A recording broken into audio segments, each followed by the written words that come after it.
spiritual and mental deterioration. To avoid spiritual and mental deterioration, we must continue to walk in God's will. Here's Dr. Gene Getz to explain.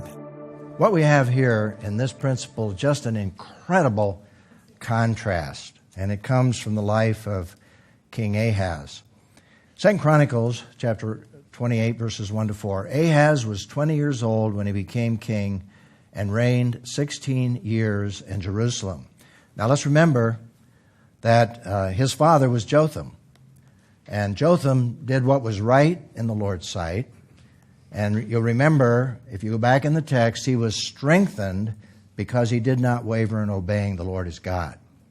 Now along comes his son Ahaz. And the contrast here is remarkable. If you want to use a sort of positive word, it was incredible. If you want to use sort of a negative word. Notice what happened.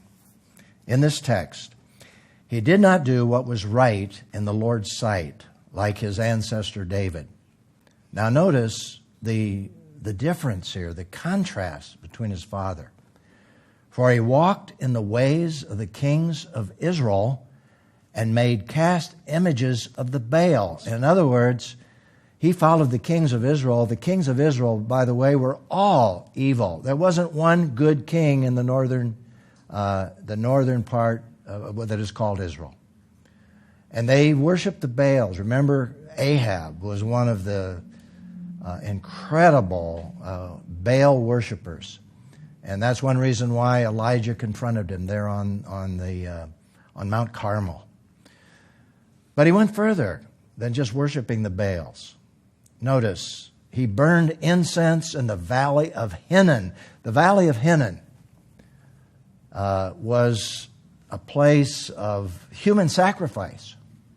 In fact, when you go to Israel today and as you're driving by the Valley of Hinnom, you still can see that valley right there in Jerusalem.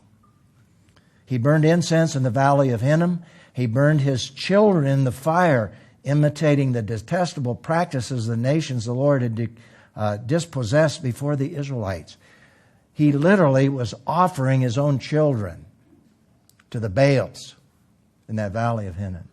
I mean, that evil is so beyond anything that, we could hardly imagine. And let me just say, incidentally, you notice it says, the practices of the nations the Lord had dispossessed before the Israelites. If you ever wondered about God and his judgments, and you feel like he's being impatient in terms of wiping out whole nations, centuries passed when God tolerated this kind of evil. Centuries. And finally God said, no more. And he used Israel to bring judgment. The sad part is that their evil flowed back into Israel. In this case, here with King Ahaz. He sacrificed, he burned incense on the high places, on the hills, and under every green tree. This was a very low point, obviously, in one of the kings of Judah. Hardness of heart. It got worse.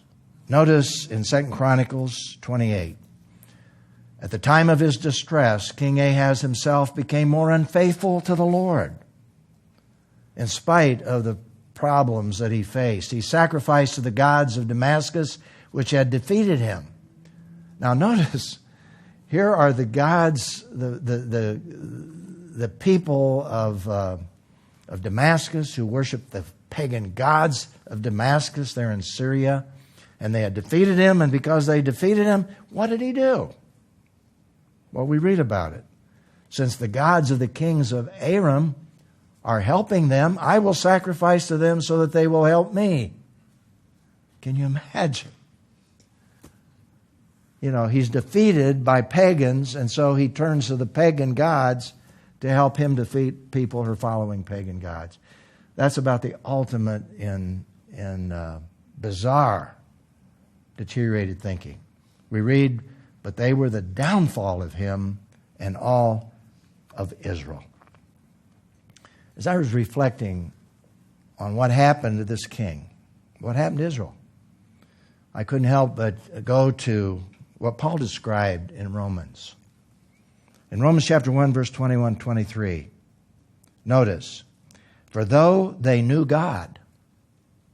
Now you might just insert there, for though they, you might insert, though the kings of Judah knew God, though the kings of Israel knew about God, they did not glorify Him as God or show gratitude.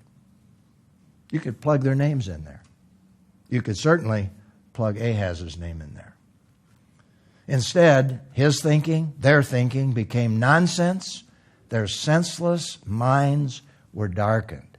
You see this happening to this king as he deteriorated and even began to turn to the false gods, thinking that these false gods would help him defeat the enemies who defeated him. Paul went on, claiming to be wise, they became fools. Does that describe the kings of Judah and Israel that turned away from God? Claiming to be wise, they became fools. They exchanged the glory of the immortal God for images resembling mortal man, birds, four-footed animals, and reptiles. Rather than worshiping God, they're worshiping animals. They're worshiping idols. An incredible profile. Now, it's interesting that this particular passage describes a lot of different scenes in biblical history. This is what happened in the time of Noah, when the whole world turned against God. This is what happened in the time of Abraham, when the whole world had turned against God. This is what happened during these horrible times in Judah and Israel that led into captivity for both the northern tribes with the Assyrian captivity and Judah into Babylonian captivity. This also, I think, describes the Roman world when Paul was writing. This is exactly what was happening in Rome. And you can see this happening throughout history, even the history of, since the history of the church and the evil that came into the Dark Ages. And the sad part is you can actually see this happening in our culture today. I think Paul is not only describing a moment in history when he's writing this letter to the Romans, but he's describing exactly these incredible things that happened in the life of Judah, Israel, and all of us. Here's a reflection and response. Though Paul was no doubt describing unbelievers in Romans chapter 1, in what ways do some believers get caught in the same trap? Incidentally, if you read on in the passage in Romans, it says that God gave man up. God gave man up to his own passions. God gave man up to heterosexual sin, to homosexual sin, to incredible deterioration. And we see this happening throughout history. There comes a point where God gives man up to his own judgment, to experience the result of sin in their lives.